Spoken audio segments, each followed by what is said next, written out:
tem testemunho, Pai, daquilo que o Senhor tem feito na sua história, especialmente na vida daqueles que estão ao seu redor.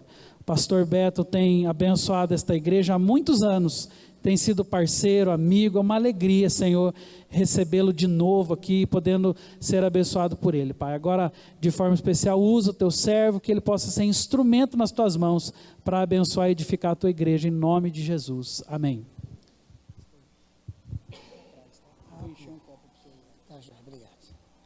Amados, a graça e a paz, amém? É bom estar com vocês mais uma vez, estou muito feliz de estar aqui.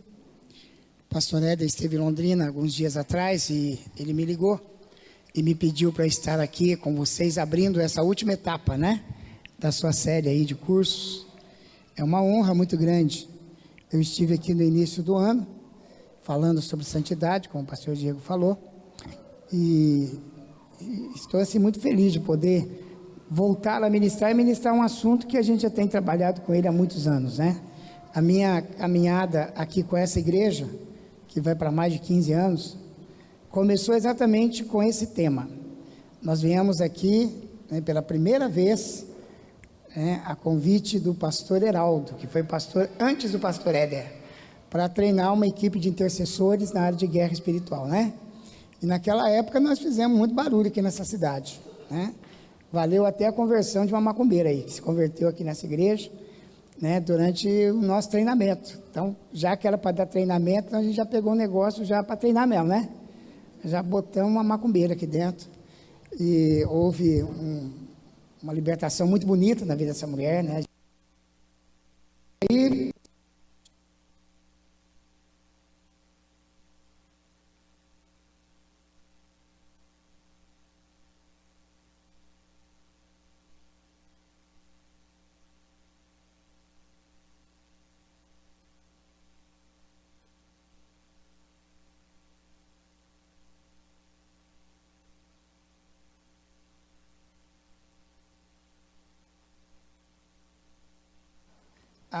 os meus seminários, né, através dos testemunhos.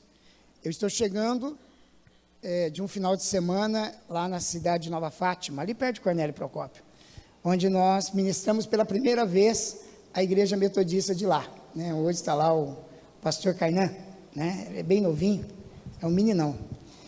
E nós começamos também, né? E eu estava me lembrando com saudade, né? Como que a gente começa com a igreja pequena ainda, né? E a gente vai acompanhando o crescimento dessa igreja. Eu garanto para vocês que a primeira turma que eu ministrei aqui era bem menor que essa, que está aqui hoje, né? Mas a igreja cresceu, se tornou essa igreja abençoada, essa igreja bonita, né? Eu já tive a oportunidade de ministrar lá no outro templo, lotado, muita gente, né? Que benção.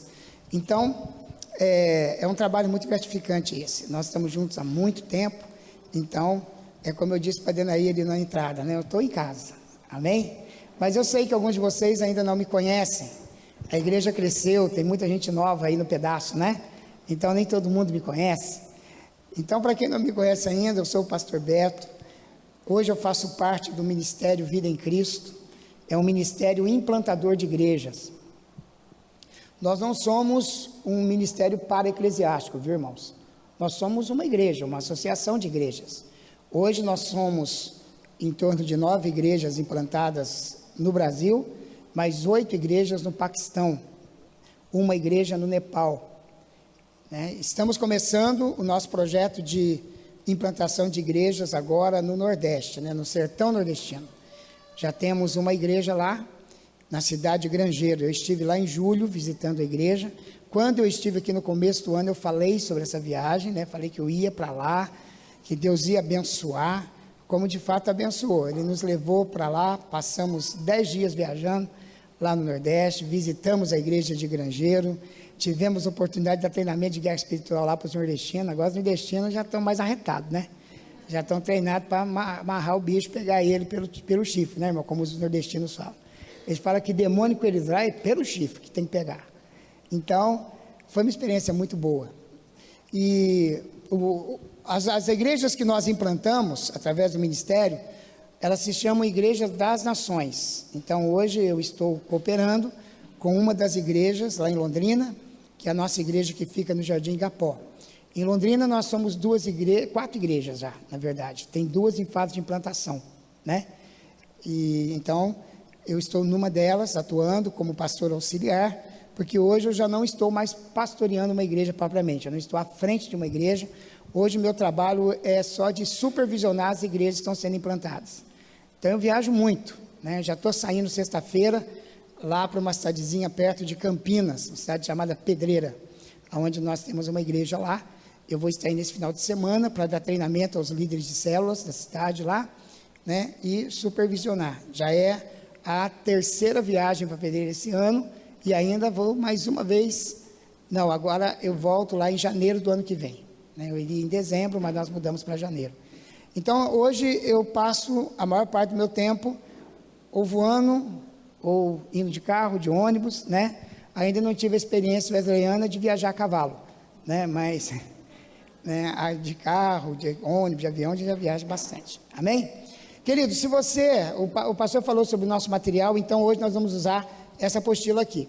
Na verdade, eu tenho a intenção de passar para vocês a primeira ministração do primeiro módulo desse treinamento. Esse treinamento aqui, o que todo cristão precisa saber sobre guerra espiritual, é um treinamento que nós oferecemos às igrejas em 3 módulos. Na verdade, porque não dá para a gente passar isso numa vez só. Então, nós combinamos geralmente para fazer isso em 3 módulos. Como o pastor Éder me pediu para ministrar 2 quartas-feiras, então eu separei para vocês aquilo que eu acho que é importante dentro do tema, né? O tema lá é sobre o espírito, né? Então, nós vamos falar sobre uma parte desse tema que tem muito a ver com o tema que vocês vão estudar. Eu espero que nessa quarta e na próxima eu consiga passar tudo para vocês, né? Porque a gente está como ministra debaixo de unção e o Espírito Santo é que manda no pedaço, né, irmão? A gente só faz o que ele manda. Amém? Mas se você puder e desejar, tiver condições de apoiar o nosso trabalho, especialmente o nosso trabalho de implantação hoje de igrejas do Nordeste, nós temos hoje um desafio muito grande lá. São 1000 igrejas que nós pretendemos implantar. E hoje, só o sertão nordestino, irmão, são 48 milhões de pessoas. E são pessoas que, muitas delas, não conhecem Jesus, irmão. Eu até tinha minhas dúvidas, até ir lá. Irmão, aquele povo conhece muito o Padre Cícero, Frei Damião, mas eles não conhecem Jesus, irmãos. Muitas poucas pessoas que não são evangélicas, e algumas cidades do interior do Nordeste que não tem uma igreja evangélica sequer, irmão. A cidade de Grangeiro tem 3.000 habitantes, e só tem 3 igrejas evangélicas lá. 2 Assembleias de Deus e nós, irmão. Mais ninguém. Então, o povo lá não conhece. Eu tive a oportunidade de conversar com um romeiro, um pagador de promessa, irmão, um homem de 80 anos, que há 60 anos ele está pagando uma promessa. 60 anos. Ele começou aos 20 anos de idade, porque quando ele chegou lá em Juazeiro do Norte, a mãe dele falou para ele que se ele prometesse que ele ia morrer aos pés de Padre Cícero, ele ia ser muito próspero. E ele disse que ele chegou lá em Juazeiro e realmente ele prosperou, as coisas deram certo para ele. Então ele começou a cumprir essa promessa que ele fez para a mãe dele. Então, desde os 20 anos de idade, ele vai lá para a estátua do Padre Cícero, uma estátua que tem 27 metros de altura, né? Uma das maiores estátuas construídas no Brasil, não é a maior, mas é uma das maiores. E ele vai lá, e ele senta numa cadeira, e fica lá da manhã até a noite. Eles levam comida para ele lá, ele só dorme em casa e toma café da manhã. O resto do dia, ele passa deitado numa cadeira, lá, esperando o dia que ele vai morrer aos pés de Padre Cícero. Né? E eu ouvi desse homem coisas assim que ia te assustar, irmãos. Ele tem uma afirmação, isso está filmado, eu tenho filme, eu fiz questão de registrar, ele dizendo: Padre Cícero é Deus no céu e Deus na terra. Ele nasceu da Virgem Maria, ele deu a terra do Ceará, o São José, é isso que ele falou, São José, que é o marido da Virgem Maria, deu a terra do Ceará para o Padre Cícero. É a fé deles, irmão. É uma mitologia que se criou em torno dessa figura. Aquilo não é nem catolicismo, irmão. Nem o catolicismo aceita aquele negócio. É uma coisa absurda de se ouvir, né? É uma afronta ao nosso Deus, essa fé, essa crença. Então é um desafio muito grande você ganhar uma pessoa dessa para Jesus, irmãos. É uma missão transcultural, lá é outra cultura diferente da nossa. Então, Deus colocou no nosso coração, na verdade, foi um chamado de Deus para o nosso bispo, o bispo Josias, de levar o evangelho lá. Então hoje nós temos essa igreja já implantada em Grangeiro, ela tem hoje em torno de 15 membros. E já estamos no projeto da implantação da próxima igreja no Ceará, que vai ser em Natal. Já tem um casal lá em Natal, já trabalhando na implantação dessa igreja. Mas nosso desafio é entrar cada vez mais no sertão, né? E em busca dessas pessoas que realmente não conhecem a Jesus. E uma das formas que você tem para nos ajudar, além das suas orações, que são muito importantes, é você adquirir pelo menos um exemplar desse livrinho, né? O lucro desse livrinho nós estamos investindo no projeto de implantação de igrejas. Este livrinho aqui é um livro de oração, né? Por isso que ele chama Vamos Orar. É um convite para você de orar a palavra. Aqui você vai ter orações extraídas da Bíblia e personalizadas, ou seja, já colocadas na primeira pessoa para você orar. E os blocos são de oração de súplicas, de louvor e adoração, intercessão e rendição. Especialmente na área de intercessão, nós selecionamos alguns temas para você orar, que são temas muito poderosos e muito abrangentes. Família, a salvação da nossa geração, conversão, santificação da nação e a sustentação das autoridades, né? São orações, né, baseadas na palavra e que você vai fazer com fé, né? Não é uma reza, né, irmãos? É oração. É para você orar sabendo que você está orando, falando com fé, fazendo declarações proféticas. Então eu tenho certeza que esse livrinho vai ser uma bênção na sua vida. Amém? Mas você pode se tornar também um abençoador. Você pode comprar um kitzinho com 5 desses livrinhos, porque um livrinho desse custa R$5. Mas se você comprar 5 livrinhos, você vai ganhar um. Você vai pagar R$20 e um vai ser de presente. Porque o seu livro nós vamos dar de presente para você. Para encorajar você a presentear os outros 4, né? E dar esse livro para alguma pessoa. Não importa se ela é convertida ou não. Você pode dar esse livro para uma pessoa que não conhece Jesus, irmãos. Nós temos testemunhos e não são alguns testemunhos, são vários testemunhos de pessoas que se converteram fazendo a oração de conversão desse livro. Por quê? Porque a oração de conversão está baseada na palavra. Na verdade, a pessoa está orando a palavra, né? E a própria oração já evangeliza a pessoa. Nós temos o testemunho de um rapaz que se converteu em São Paulo, num presídio lá em São Paulo. Ele se converteu porque a mãe mandou um livrinho desse para a cadeia, para ele. E ele começou a orar o livrinho todo dia, porque está preso, não tem nada para fazer na cadeia, né, irmão? Ficou lendo o livrinho, né? E depois de algumas vezes que ele orou a oração de conversão, ele realmente teve uma experiência de salvação lá dentro. E ele mandou um e-mail para nós, né? Chegou para nós, acho que foi a mãe dele que escreveu, alguém escreveu, mas ele era as palavras desse moço, dizendo que ele tinha encontrado Jesus através do livrinho e que gostaria que nós enviássemos para ele algum material de discipulado lá para a prisão, né? Então foi um testemunho muito lindo, e como ele, outras pessoas têm se convertido, pessoas têm sido curadas, né, através deste livrinho. Então, por favor, se você puder, no final eu vou estar ali fora, tem um stand montado ali, nós temos também livros, bíblias, sabe, muito material, muitos livros sobre o tema guerra espiritual que vão ajudar você, e outros temas em CDs e DVDs também que nós ministramos. Amém? Glória a Deus. Eu quero que você abra a sua Bíblia, então, no livro de Efésios, no capítulo 6, por favor. Efésios, capítulo 6. Vamos ler do versículo 10 até o 13.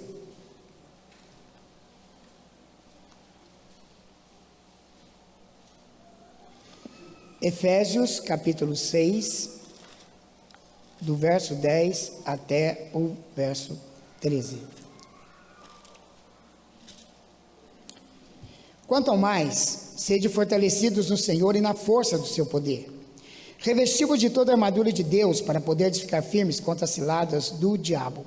Porque a nossa luta não é contra o sangue e a carne, e sim contra os principados e potestades, contra os dominadores deste mundo tenebroso, contra as forças espirituais do mal nas regiões celestes. Portanto, tomai toda a armadura de Deus, para que possais resistir no dia mau, e depois de teres vencido tudo, permanecer inabaláveis. Amém? Glória a Deus. Amados, a guerra espiritual, ela é real. Quer você saiba disso ou não, quer você creia ou não, nós estamos envolvidos numa guerra. Para muitas pessoas, a guerra espiritual é um ministério. Eu já conversei com pastores que disseram: olha, pastor Beto, a nossa igreja não tem esse ministério de guerra espiritual. Eu já fui procurado em Londrina por membros de igreja que vieram falar comigo: olha, a minha família está precisando de uma libertação, mas a minha igreja não tem esse chamado para fazer libertação. Como se a guerra espiritual fosse um chamado especial de Deus para algumas pessoas e algumas igrejas. Outras pessoas dizem que elas particularmente não têm esse chamado de fazer guerra espiritual. Querido, eu quero dizer para você que guerra espiritual é a vida cristã.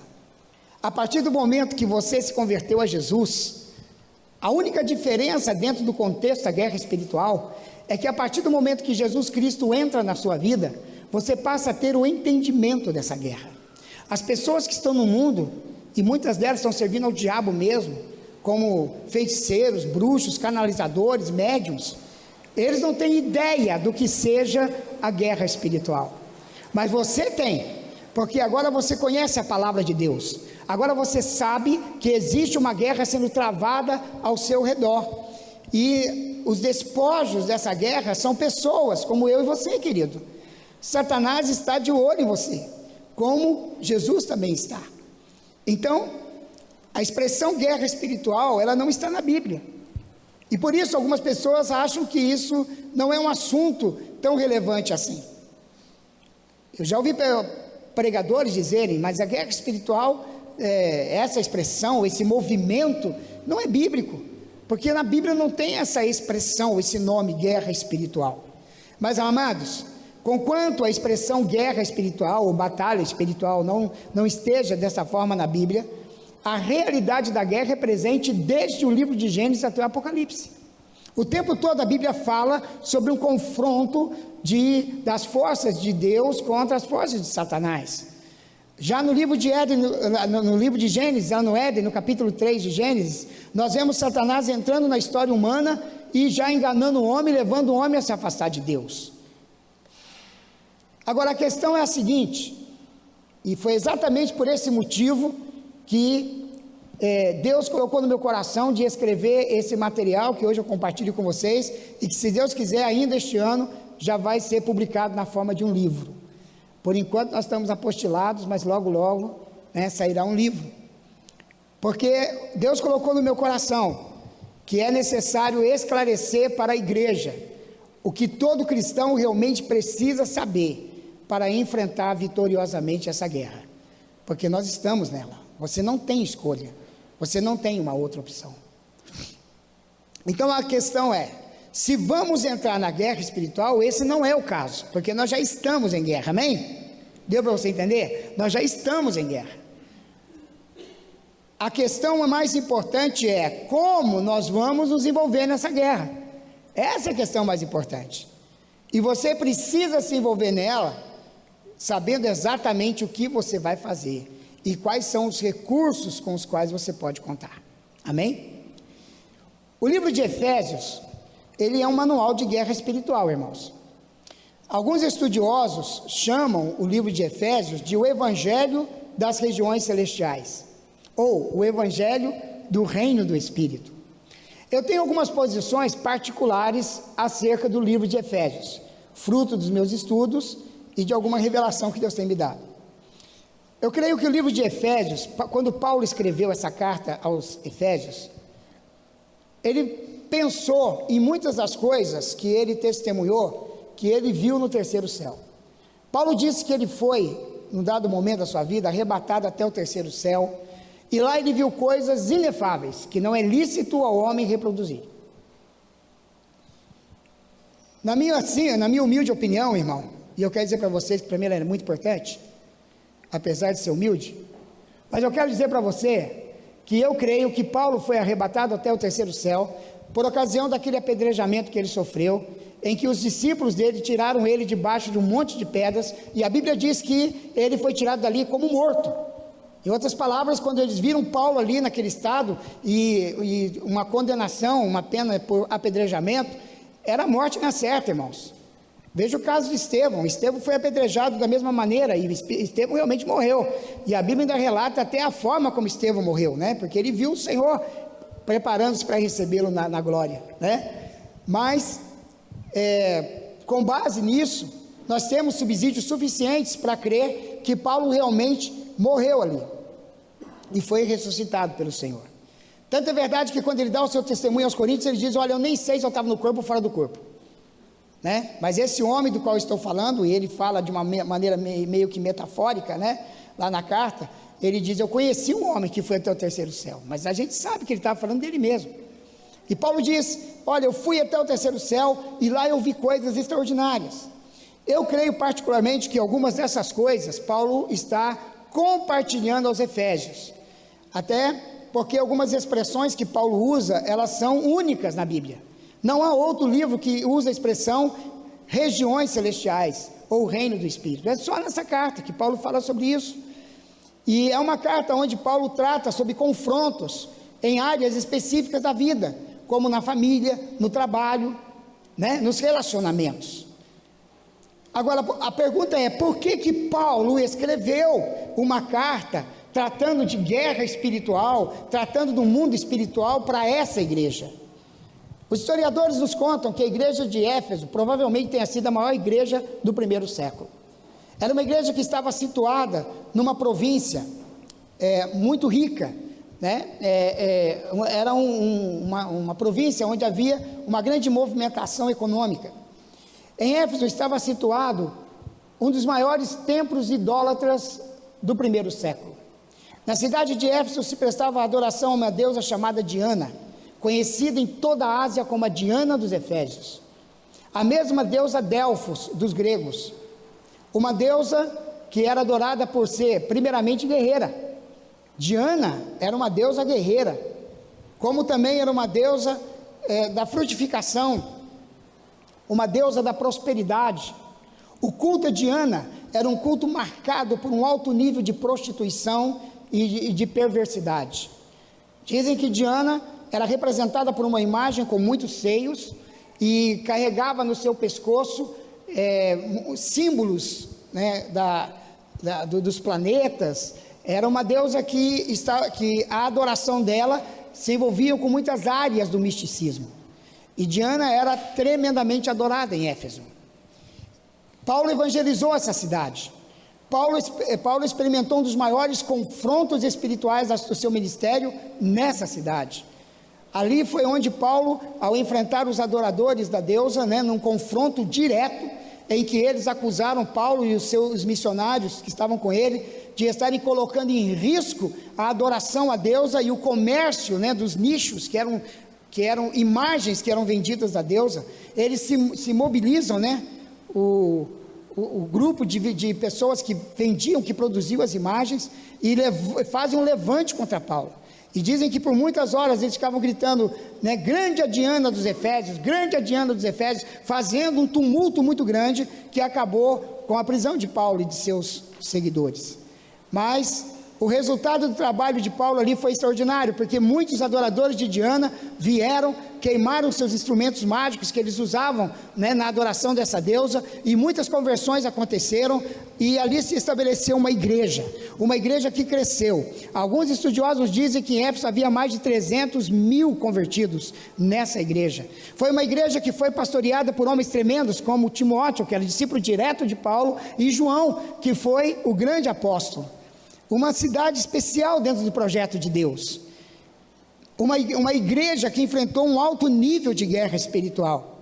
Então Paulo escreve essa pequena carta com apenas 6 capítulos, mas que traz muita revelação sobre o assunto guerra espiritual. E é interessante que quando Paulo termina, ele está concluindo todo o seu argumento nessa carta, ele ensina acerca de coisas que precisam acontecer na vida de qualquer pessoa que deseja ser vitorioso na guerra espiritual.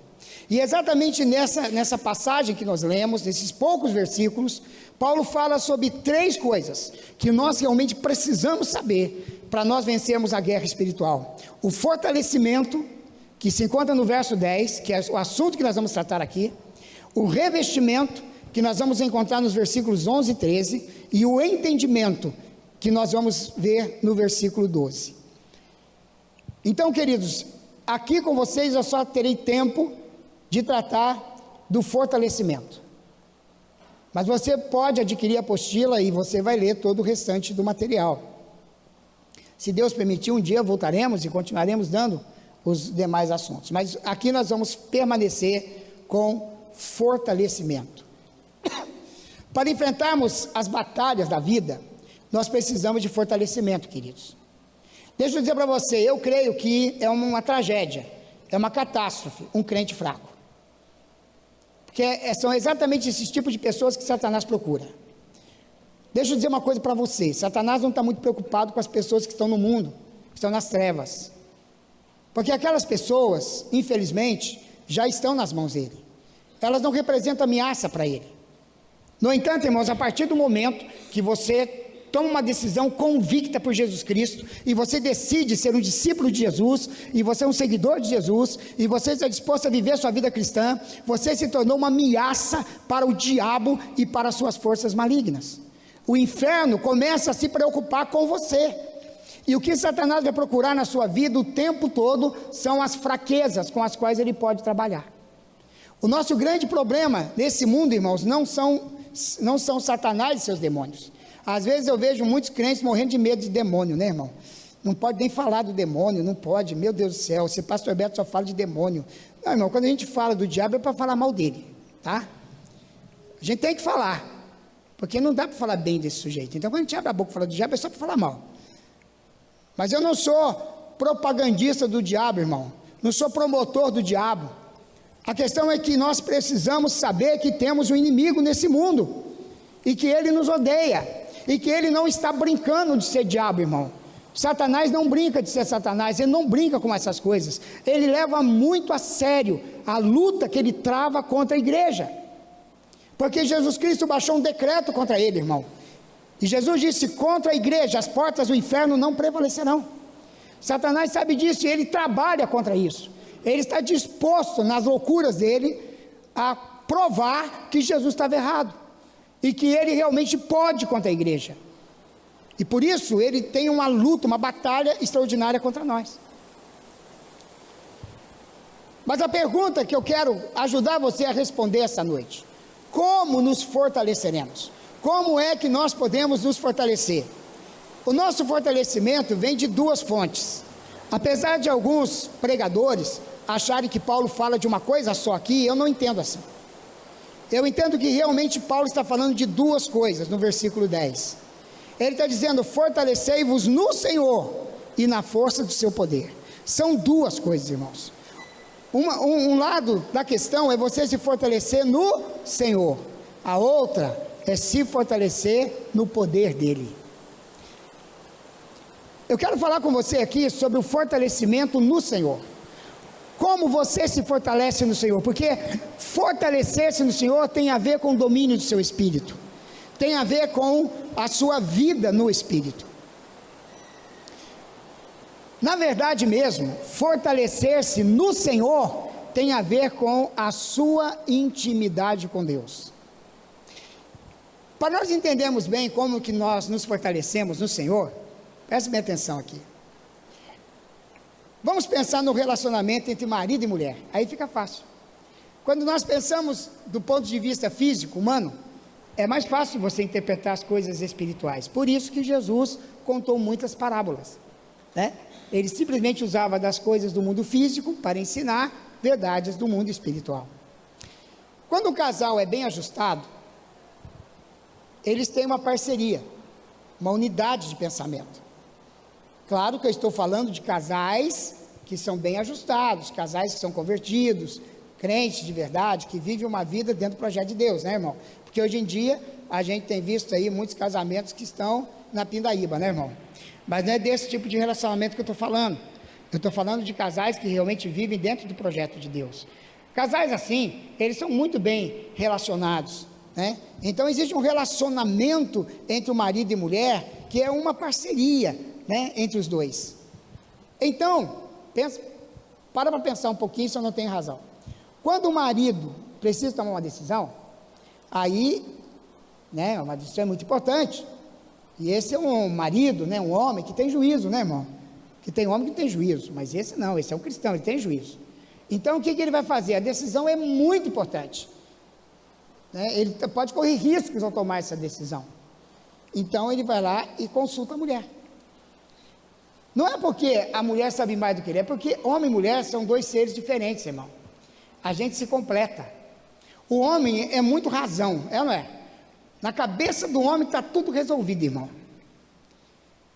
Mas aí ele chega para a esposa dele, ele vem, geralmente quando o marido vem consultar a esposa, ele vem numa animação total, né? Oh, meu amor, eu vou fechar um negócio que vai resolver a nossa vida, né? Agora encontrei um investidor, o cara tem grana, o cara está, olha, está nadando dinheiro, né? E ele quer investir no meu negócio.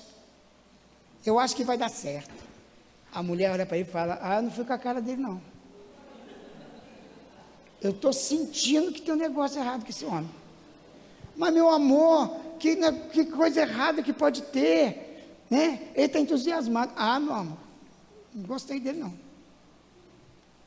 Se o marido tem juízo, o mínimo que ele vai fazer é orar um pouco mais por esse negócio. Você concorda comigo ou não?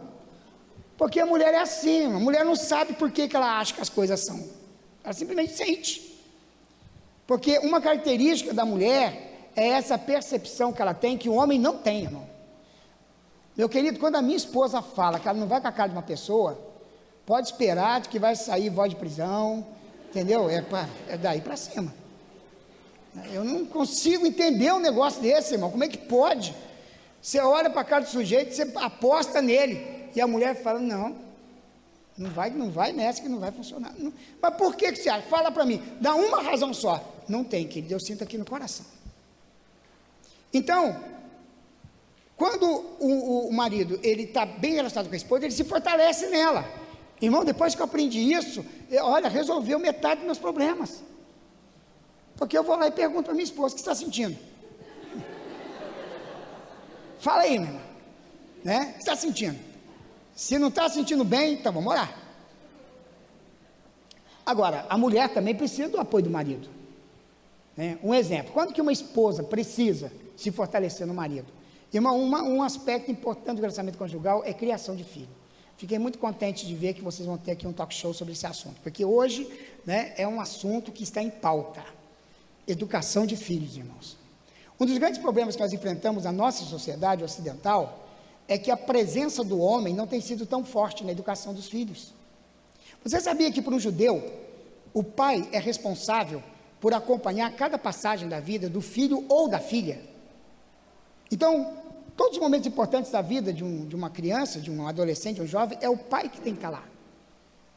Eu já assustei muitos casais quando eu digo assim, você sabe, biblicamente falando, porque a cultura judaica é baseada na Bíblia, quem tem que falar com uma menina aos 12, 13 anos, ou até mais novinha até, hoje em dia, quando ela tiver a primeira menstruação dela? Quem que vai ter que ajudar essa menina? A mãe. Não, errado, é o pai. Por quê? Porque é uma passagem de uma fase para outra. Essa menina precisa de ter a força do caráter e da presença paterna para ela poder passar por essa fase vitoriosa. Ela precisa ouvir do pai que isso não é uma doença, que isso é um fenômeno natural do corpo, que isso vai ajudá-la muito no seu processo como mulher. É um ciclo que ela vai enfrentar todo mês. É o pai que tem que falar para ela, filha, todo mês você vai ter uns dias que você vai ficar insuportável, né? Mas não liga não, o pai está aqui para avisar todo mundo, entendeu? Agora eu já estou sabendo quando que é a fase, fica tranquilo, o pai está aqui para te proteger. Ela tem que ouvir isso do pai. Sabe por quê? Porque senão ela vai ficar uma adulta, que quando ela for adulta, ela nunca vai chegar para o marido e conversar sobre isso com ele. E tem um homem que está aí aguentando uma mulher, irmão, que só Jesus na causa, durante a TPM. Por quê? Porque a mulher não conversa com o marido sobre isso, sobre as crises que ela tem, sobre as dificuldades que ela tem, porque ela não foi fortalecida pelo seu pai quando ela precisou disso. Da mesma maneira, hoje nós encontramos homens adultos que têm extrema dificuldade de tomar decisões na vida, porque nunca experimentaram a imagem de um pai ajudando a passar pelas fases difíceis da sua vida. Irmão, você não tem noção de como que é importante para uma criança, quando acontecem as festinhas, sabe aquelas festinhas na escola, que pra gente é chato pra caramba? Todo ano é a mesma coisa, né? A criança dançando, aquela dancinha, né? Não, eu tive que passar por isso por 5. Jesus, eu não aguentava mais, mano. Entendeu? Era todo ano aquela festinha de final de ano, né? E várias vezes, porque 5 filhos, multiplica isso, mano, né? Eu já não aguentava mais tirar foto, o tempo todo, né? Mas fui em todas, irmãos, eu fui em todas. Por quê? Porque você precisa entender que você está lá para formar o caráter do seu filho. Seu filho precisa olhar lá naquele auditório e ver o seu pai. Ele não vai procurar a mãe nessa hora, irmão. Ele quer ver o pai. No dia da formatura da faculdade, o rapaz pode ficar muito feliz porque a mãe está lá, toda vestida, né, bonita e tal, mas ele vai procurar o pai no auditório, não é a mãe. Porque esse é um momento importante da vida dele. Amém? Então, nessas horas, a mulher procura força em quem? No marido. Sabe quando a criança faz uma peraltagem na casa dos amigos, que a gente passa uma vergonha? Né? O marido vira e fala assim: mulher, vai lá dar conta do menino. Está errado, irmão. É o pai que tem que ir lá. Porque esse é o papel dele, não é da mãe. Amém? Então, isso é quando um se fortalece no outro. Né? Até hoje lá em casa tem isso, né? Dependendo da situação, a Marja fala: isso é com o seu pai. Mas mãe, é com o seu pai. Mas ele não vai deixar, por isso que é com ele. Amém? Amados, fortalecimento é isso. O grande segredo desse apoio mútuo está na intimidade do casal. Quanto mais íntimos eles forem, mais fácil fica o desempenho de ambos para se apoiarem mutuamente. Amém? O segredo está na intimidade. O grande problema dos casais nos nossos dias é que, com o passar do tempo, o casal vai perdendo a intimidade. Na melhor das hipóteses, vão se tornar bons amigos dentro da casa. E nós não podemos perder isso de vista. Amém? Você, meu amado, você assumiu uma namorada para toda a vida. Ela é sua namorada. E você tem que fazer com que essa intimidade aconteça. Amados, por que eu usei esse exemplo? Para você entender que no nosso relacionamento com Deus não é diferente. No nosso relacionamento com Deus, quanto mais intimidade nós temos com Ele, mais nós nos fortalecemos nele. Amém? Você precisa entender que o nosso relacionamento com Deus é uma parceria. Eu busco intimidade com Deus e fico forte nele. Por outro lado, Deus conta comigo para que a obra que Ele tem para realizar nesse mundo aconteça. De alguma forma, irmão, que não dá para eu explicar para você como que um Deus todo-poderoso, um Deus que é onisciente, onipresente, onipotente, decidiu se fortalecer em nós. Mas é uma escolha dele. Amém? Deus se fortalece na terra quando você está pronto para cumprir a missão que Ele te deu. Amém? Então é uma parceria. Tem que haver intimidade. Então, para nós termos intimidade com Deus, para nós gozarmos dessa intimidade, é que a palavra de Deus nos ensina 3 coisas que nós precisamos fazer. É bem simples, querido, não tem segredo. Mas você precisa ser 3 coisas, 3 coisas, para que você possa se fortalecer no Senhor. A primeira coisa que você precisa ser, um adorador. Amém? Diga comigo assim: eu preciso ser um adorador. Amém? Ou uma adoradora, se você for uma mulher, né? Abra a Bíblia em João capítulo 4, versículos 23 e 24. Jesus ensina aqui como deve ser um adorador. João 4, 23 e 24.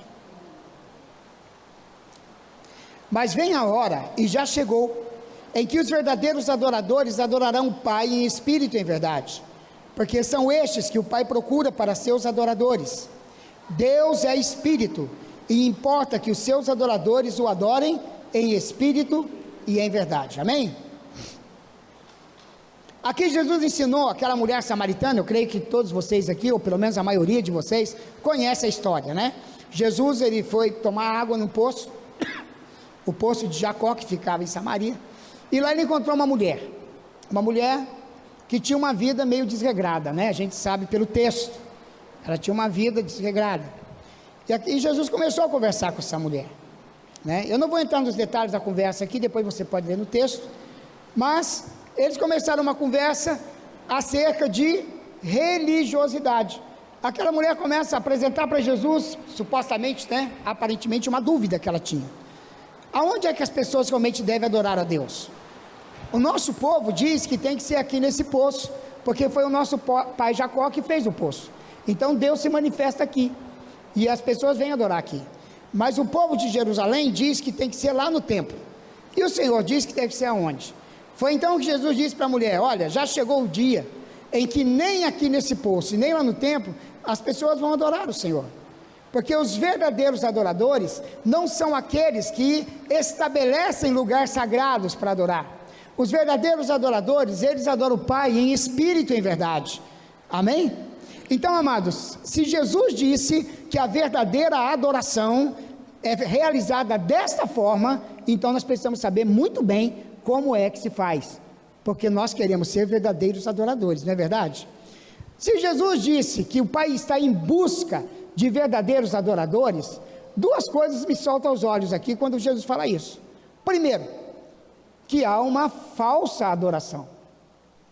Se Jesus está falando de verdadeiros adoradores, não, ele não falou simplesmente adoradores, ele disse: o Pai procura adoradores. Os adoradores vão adorar o Pai assim. Não, ele disse os verdadeiros adoradores. Então Jesus está pressupondo que há uma falsa adoração, e é claro, ele está apontando para as convicções daquela mulher, as convicções religiosas dela. Ela entendia que uma verdadeira adoração dependia de se estar lá no poço de Jacó, como também ela entendia que os judeus, eles se tornariam verdadeiros adoradores se adorassem no templo. Como hoje, irmãos, as pessoas acham que a verdadeira adoração é quando vem no culto, é aqui que tem a verdadeira adoração. Ou então, pior ainda, quando se elege algum tipo de meio pelo qual nós nos aproximamos de Deus, como os ídolos. Se eu ofereço uma adoração através de um ídolo ou de uma outra pessoa, ele vai levar a minha adoração a Deus, como se fossem intermediários entre nós e Deus. Jesus coloca todos esses conceitos por terra, quando ele diz: os verdadeiros adoradores adorarão o Pai em espírito e em verdade. Amém? Então, se há uma falsa adoração, é porque também há falsos adoradores. Eu quero analisar com você aqui essa noite alguns pontos desse ensinamento de Jesus. Então, em primeiro lugar, Jesus fala de verdadeiros adoradores. Nós precisamos nos certificar, irmãos, se a nossa adoração está sendo feita de uma forma verdadeira ou falsa. Adorar, antes de qualquer coisa, não é cantar ou levantar as mãos no culto ou numa reunião de cristãos. Isso não é adoração, irmãos. Isso são expressões de uma adoração. A palavra grega para adoração é a palavra proskinel. Esta palavra tem um significado muito importante. Proskinel significa prostrar-se, inclinar-se na presença de um rei para beijar-lhe as mãos ou os pés. Então o ato de se inclinar, ele é movido por um sentimento de profundo respeito e submissão ao rei. Para o súdito que se inclina diante do rei, esse ato de se inclinar, por trás dele tem algumas coisas, irmãos. Primeiro, se eu não inclinar eu morro, primeira coisa. Se eu não me inclinar diante do rei, se eu não beijar os pés do rei, eu posso morrer, eu corro risco de vida. Então eu vou me inclinar diante do rei. Segundo, por trás dessa atitude, ou desse comportamento, existe um profundo sentimento de respeito e reverência para com a pessoa do rei. Eu não estou na presença de qualquer pessoa, eu não estou beijando aos pés de uma pessoa qualquer, eu não estou me inclinando diante de uma pessoa. Ele é o rei, é o soberano, é o Senhor de todas as terras, e por isso eu estou me inclinando diante dele. Sabe, irmãos, eu tive a oportunidade de acompanhar aquela novela dos 10 Mandamentos que a TV Record lançou, que eu achei que foi uma iniciativa extraordinária desse canal de televisão. A gente vê tantas coisas ruins sendo vinculadas pela TV, né? E eles fizeram uma série muito bem feita, com base bíblica e com efeitos especiais extraordinários, né? Que não perdeu em nada para as séries americanas, né, mas vamos ser honestos. E então eu tive a oportunidade de visualizar algumas coisas que eu já tinha lido na Bíblia. Quando você visualiza, elas ficam mais vivas para você, né? Mas uma das coisas que eu achei muito interessante na novela foi quando eles mostravam as pessoas se dirigindo ao rei, ao faraó Ramsés, né? Então, o respeito com que os egípcios tinham para com ele, né? Porque se você não sabe, Ramsés é um nome que tem 2 significados, né? Vem de Ra, que é o Deus Sol, o maior deus dos egípcios. Ra era maior que o Nilo, era maior que todos os deuses. E Ansés significa filho. Portanto, Ramsés significa filho de Ra, ou filho do sol, filho do Deus dos deuses. Então, por isso havia tanto respeito com ele. Ele era o filho do rei, certo? Agora você está entendendo por que a última praga foi contra ele. Era o maior deus do Egito, e o primogênito dele seria o quê? O próximo. Então Deus tratou com as gerações futuras, amém? Irmãos, quando você olha para isso, você vai entender o que é prosquinel. Prosquinel é o ato de humilhar-se diante do Senhor, é render-se totalmente a Ele.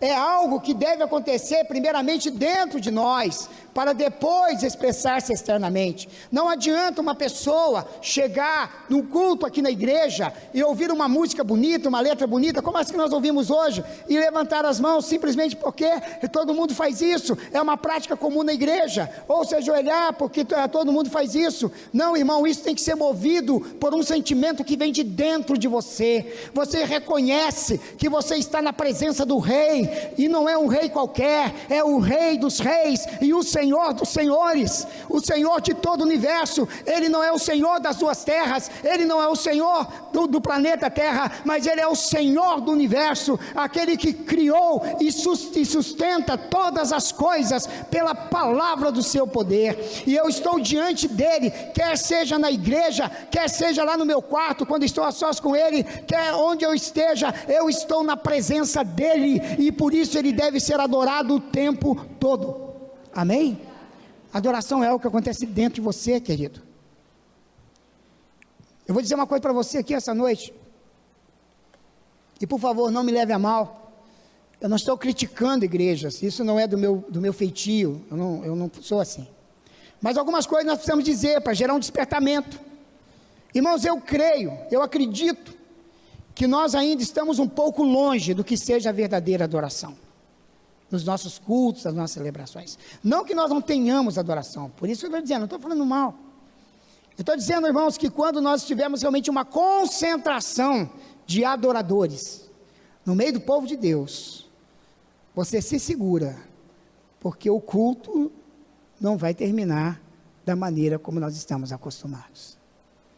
Porque eu creio que Deus responde à verdadeira adoração. Irmão, eu creio que a palavra é uma resposta de Deus à verdadeira adoração. Nesse sentido, eu não sou muito calvinista, irmãos, porque os calvinistas acreditam que o centro do culto é a palavra.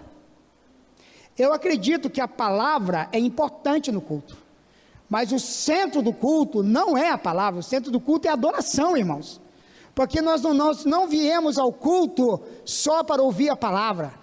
Ouvir a palavra é uma consequência, é um resultado, ela é gerada por alguma coisa, e isso que gera a palavra de Deus para o povo é a adoração.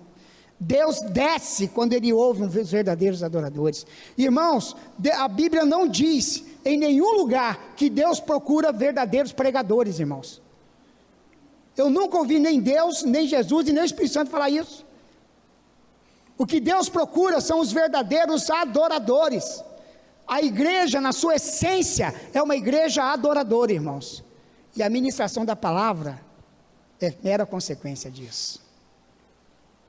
Irmão, eu acredito que não há um adorador maior do que Jesus Cristo. Você concorda comigo ou não? É o maior adorador que tem. E foi para esse homem que a palavra de Deus veio de forma audível. Este é o meu filho amado, no qual eu tenho prazer. Amém? Nós lemos na Bíblia essa palavra, mas ele ouviu o Pai falar. Irmão, preste bem atenção, quando Deus encontra verdadeiros adoradores, ele libera a sua palavra. Amém? Se aumentarmos o nível de adoração, vai aumentar o nível da revelação da palavra para a igreja. Então eu entendo, certo? Com todo respeito, eu respeito as pessoas que pensam diferente de mim.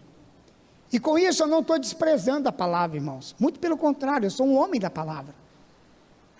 Eu creio que a igreja não se move na terra se não receber a palavra. A palavra precisa ser pregada. E precisa ser nos dois níveis que Deus instruiu a igreja primitiva a fazer. Tanto o querigma, que é a proclamação da palavra salvadora, quanto o didaquê, que é o ensino da palavra. Mas nós precisamos entender que se nós não tivermos uma adoração forte, nós não teremos um púlpito forte. Não teremos uma palavra forte. Amém? Deus procura verdadeiros adoradores. Adorar, irmãos, então é algo que deve acontecer primeiramente dentro de nós, para depois se expressar externamente. Os verdadeiros adoradores, eles praticam adoração como estilo de vida, e não como momentos isolados em algum tipo de ajuntamento, amém? É um estilo de vida. A verdadeira adoração, em segundo lugar, é em espírito e em verdade. Então a segunda afirmação que nós encontramos aí no texto, é que a verdadeira adoração, ela deve ser realizada em espírito e em verdade. São duas situações diferentes, irmãos. Em espírito, é o aspecto interno da adoração. É o que acontece dentro do adorador, é isso que nós falamos, né? É fruto dessa intimidade com Deus. A verdadeira adoração acontece no íntimo do ser humano, no seu espírito. É a rendição completa do espírito humano ao Espírito Santo. É a busca dessa intimidade com Deus, isso que é verdadeira adoração. Verdadeiros adoradores, eles manifestam uma sede, uma fome pela presença de Deus. Irmãos, os verdadeiros adoradores, eles querem estar aonde Deus está se manifestando, amém? Eles têm sede, irmão. É por isso que a gente sai de casa, né? Aí ó, está chovendo. Muitas pessoas nessa cidade estão dizendo, que bom que eu estou em casa agora, né? Vai cair um toró. Imagina eu que ainda vou ter que voltar para Londrina, né? Mas nós estamos no melhor lugar do mundo para se estar nessa noite. É aqui. Por quê, irmão? Porque Deus está se manifestando aqui. Porque coisas extraordinárias acontecem aqui. Amém? O adorador, ele tem essa sensação, irmão. Em qualquer lugar que um adorador estiver adorando a Deus, essa adoração é legítima, porque a adoração é feita no Espírito. Não importa o que o adorador esteja fazendo.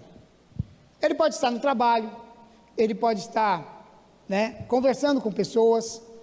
Em qualquer lugar que ele estiver, a adoração acontece, porque ela é feita no Espírito. A verdadeira adoração não limita templos e lugares específicos, porque ela acontece no interior do adorador. Ela acontece no seu espírito. Não tem nada a ver com música, irmãos. A música é apenas um incentivo. Mas a adoração não tem nada a ver com música. Não tem nada a ver com melodia. Não tem nada a ver com os instrumentos.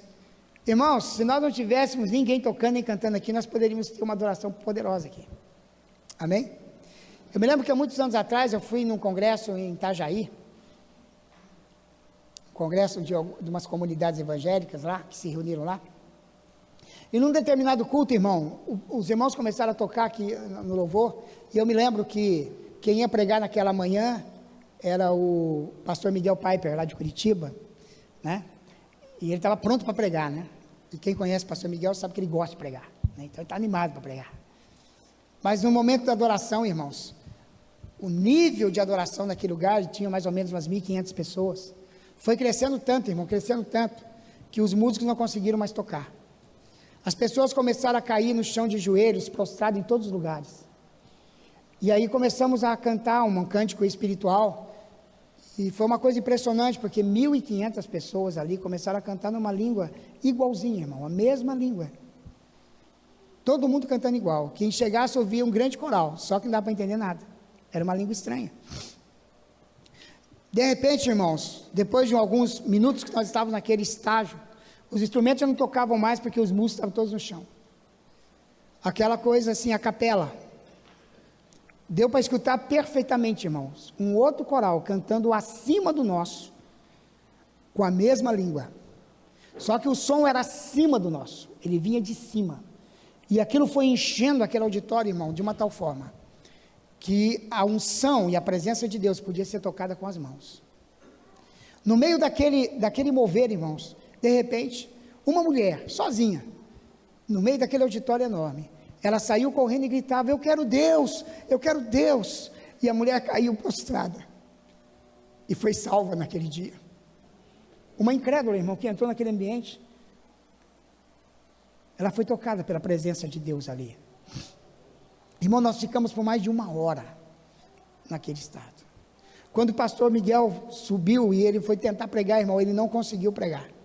Quando ele abriu a boca para falar, para ler o texto bíblico, ele já caiu prostrado e ele disse, eu não posso pregar, a santidade é muito grande aqui, eu não posso pregar, ele ficou caído ali, irmãos. Naquela manhã não houve pregação, houve uma adoração muito profunda, e nós fomos para casa com aquela sensação, nós estivemos no céu e voltamos. Anos se passaram, irmãos, eu me lembro daquele dia como se fosse hoje. Deus encontrou verdadeiros adoradores naquele lugar. Amém? Que Deus possa encontrar verdadeiros adoradores aqui, irmãos.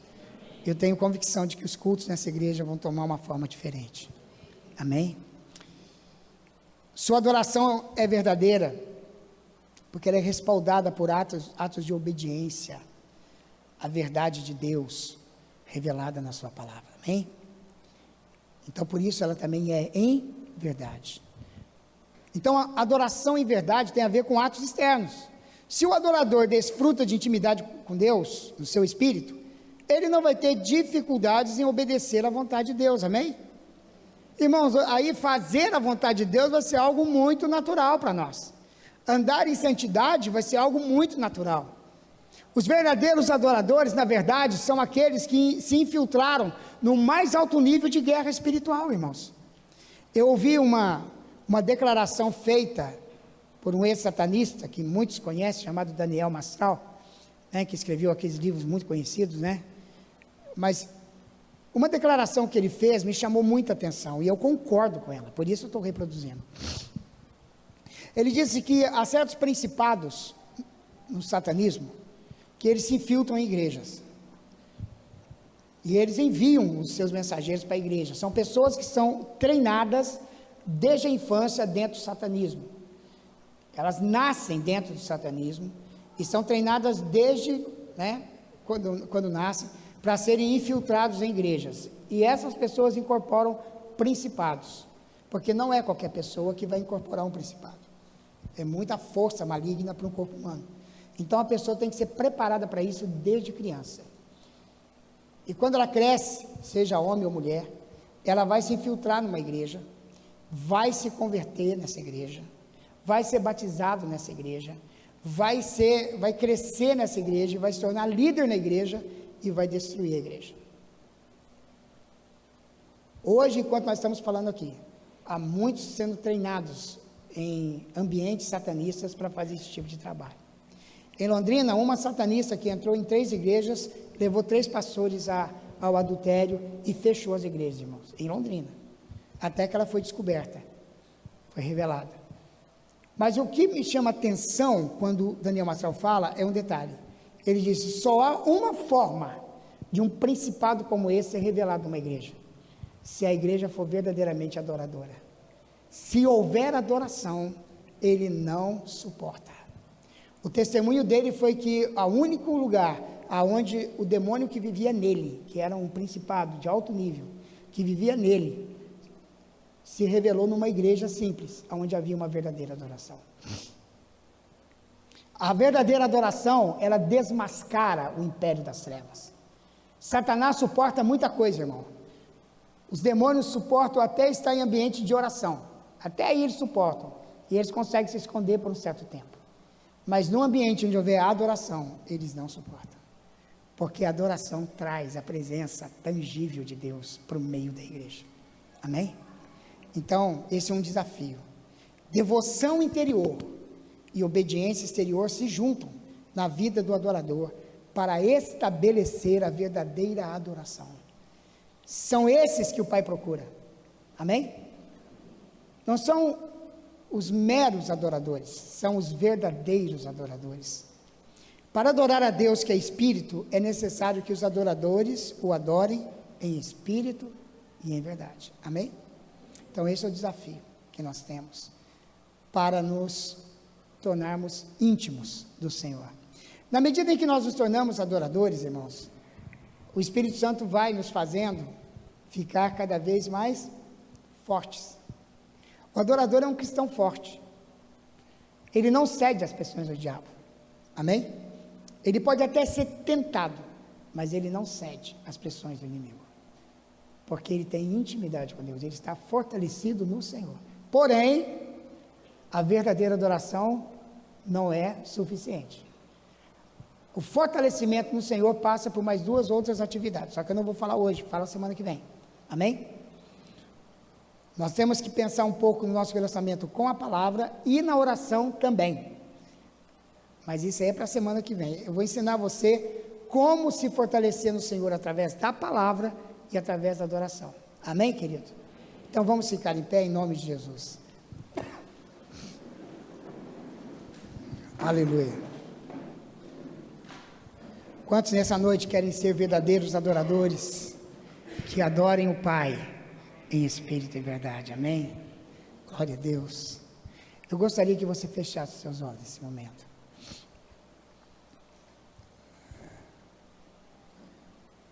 E que você falasse com Deus aí por alguns segundos, talvez minutos, por favor. Fale com Deus. Eu gostaria que você dissesse para Ele o quanto você deseja ser um verdadeiro adorador, uma verdadeira adoradora, que adore o Pai em espírito e em verdade.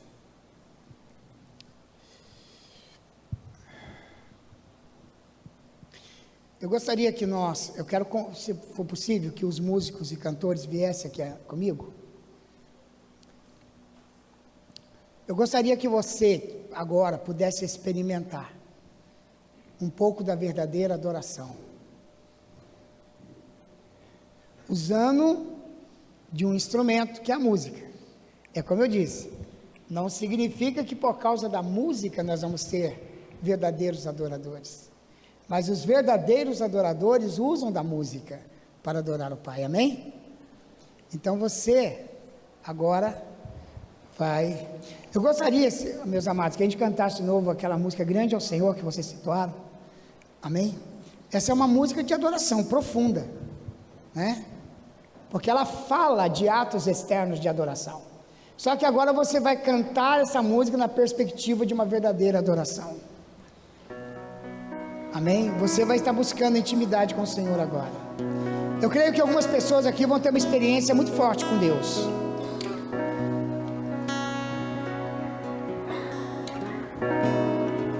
A verdadeira adoração, irmão, ela fala também de uma unção de Deus sobre a tua vida, que abre os teus olhos espirituais para que você possa ver o trono e a glória de Deus. Agora, com seus olhos fechados, imagina que você está diante do trono e o soberano Senhor de todo o universo está lá, e Ele hoje convidou você para ministrar o coração dele com esse cântico. Você é a única pessoa que está diante do trono cantando para Ele. Feche seus olhos e diga: grande é o Senhor e muito digno de ser louvado.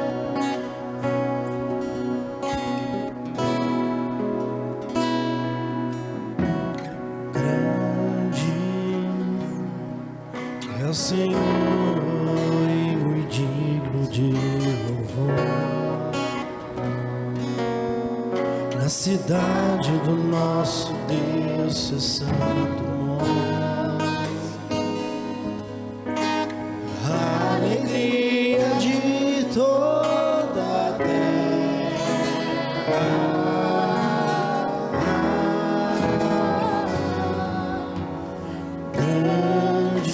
É só você e Ele, É querido. o Senhor e nós temos a vitória.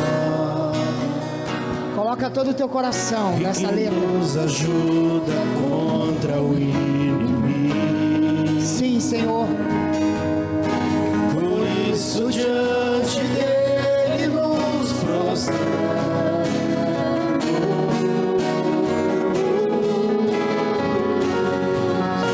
Queremos o teu nome engrandecer e agradecer-te por tua obra em nossas vidas. Confiamos em teu infinito amor, pois só tu és o Deus eterno sobre toda a terra e céu.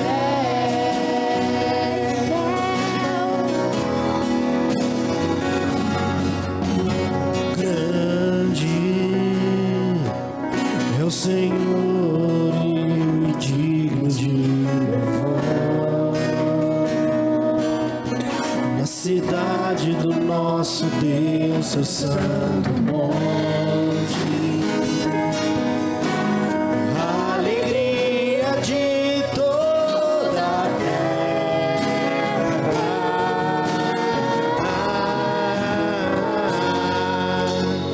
Grande é o Senhor em quem nós temos a vitória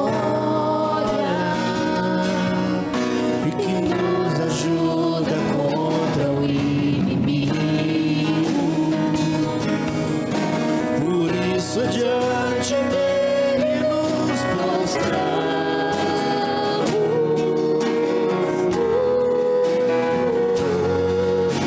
Queremos o teu nome engrandecer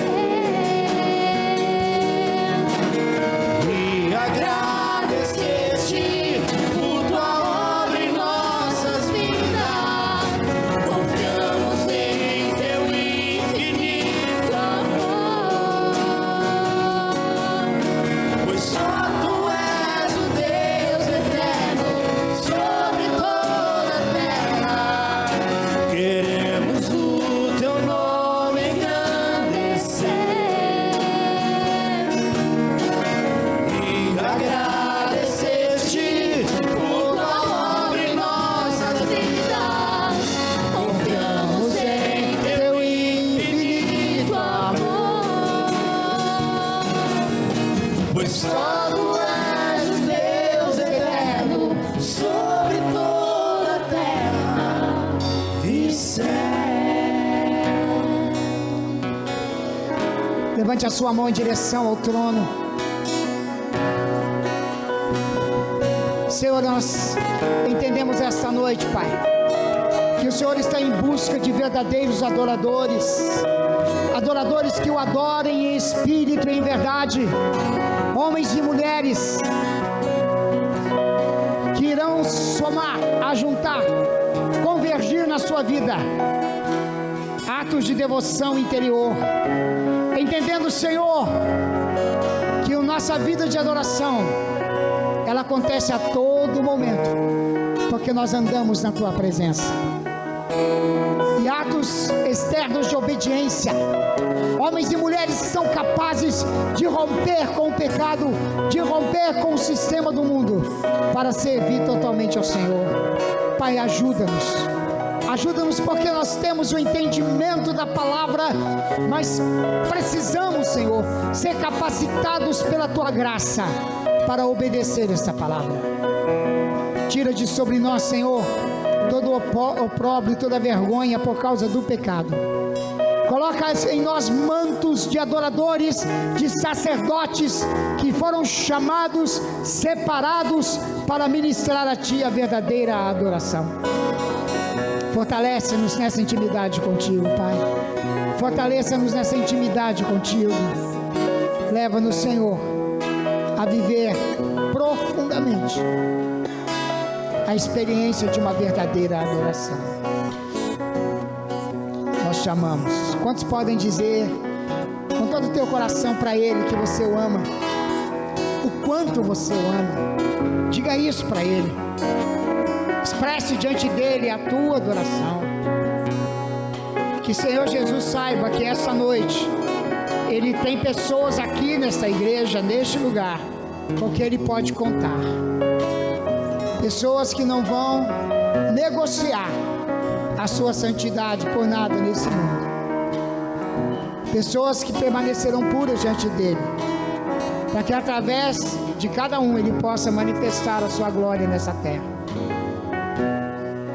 Eu quero profetizar sobre a sua vida, que você sai daqui hoje mais fortalecido no Senhor. Essa semana, com certeza, você ainda vai enfrentar combates com as trevas, com o mundo, com a carne, mas você já não vai se comportar da mesma maneira, porque você foi fortalecido no Senhor, através da adoração. Agora, querido, se realmente você está decidido a ser um verdadeiro adorador, suas mãos estão levantadas, coloca ela acima da tua cabeça e manifeste diante dele a maior salva de palmas que você pode dar, porque isso também é prosquinel, é se prostrar diante dele e reconhecer que somente a Ele toda honra, toda glória e todo louvor para sempre, para sempre, para sempre. Senhor, nós te adoramos, Pai, nós te adoramos. Receba a nossa adoração nesta noite, diante do teu trono. Aleluia. Glória a Deus. Passou. Amém, meus irmãos. Vamos ficar em pé mesmo. Já estamos encerrando. Louvar a Deus pela vida do pastor Beto. Uma bênção, uma palavra de início já para poder esquentar nossa vida e nos preparar para a continuidade que será na próxima quarta-feira. Amém? Só antes de estarmos orando e encerrando, quero lembrar você de novo. Não se esqueça, sábado às 8 horas, talk show. Vai ser um tempo abençoado. Venha e traga alguém para ser abençoado também. Amém? Estenda sua mão assim. Pai, nós te adoramos por tudo o que aconteceu nesta noite, por cada ato deste culto, Pai. Nós aprendemos um princípio tão precioso hoje, Senhor. Nós não queremos ser apenas cantores, mas queremos ser verdadeiros adoradores, Pai, que te adoram em espírito e em verdade. Queremos usar, ó Pai, conforme aprendemos essa noite, essa ferramenta celestial chamada adoração, para vencer os demônios e os principados sobre a nossa vida e sobre a nossa família. Agora, de forma especial, Pai, que esse espírito de adorador permaneça com o teu povo no retorno para suas casas, no retorno para suas vidas, Pai, no retorno para o seu trabalho, aqueles que amanhã já vão retornar para o trabalho, Pai, que no nome santo e precioso de Jesus, o teu povo seja guardado pela tua palavra e pela tua bênção, Pai. Nos dispensa debaixo do teu amor, é a nossa alegria, Pai, em que nós manifestamos a tua presença, pelo privilégio de estar nesse altar na tua casa nesta noite, em nome de Jesus, amém. Dá um abraço no teu irmão, deseja um bom restante de semana, Deus abençoe.